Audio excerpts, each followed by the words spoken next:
सतावल कर, धीर धर न तू जावल कर। धनी हमके ना ऐसे सतावल कर, धीर धर न तू जावल कर।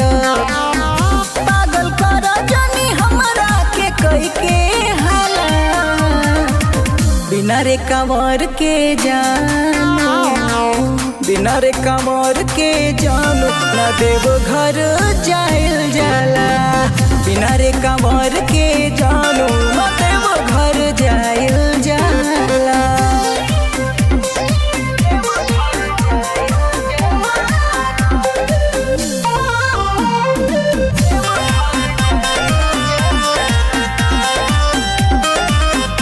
अरे गेरुआ रंग के सड़िया धानी पहिरी के चला, कान्हा पे अपना सोना कांवर तू धला।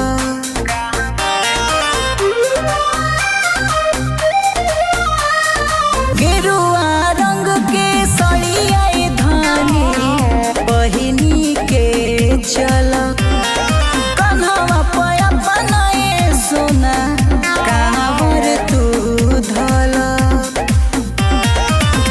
बात मानो हमर उहाँ जल ढारल जाला, बिना रे कंवर के जानो, बिना रे कंवर के जानो ना देव घर जाइल जाला। बिना रे कंवर के जानो ना देव घर जाइल जाला।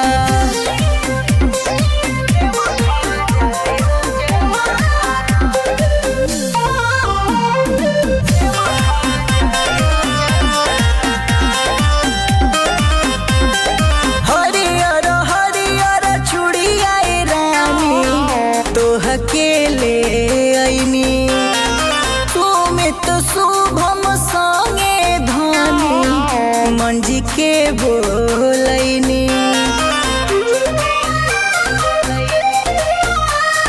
हरियर हरियर चूड़िया रानी तोह के ले अइनी, कुलदीप पीटू संगे धानी प्रिंस के बोलैनी।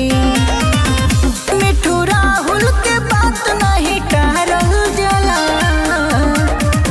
बिना रे कंवर के जानो, बिना रे कंवर के जानो ना देव घर जाइल जाला। बिना रे कंवर के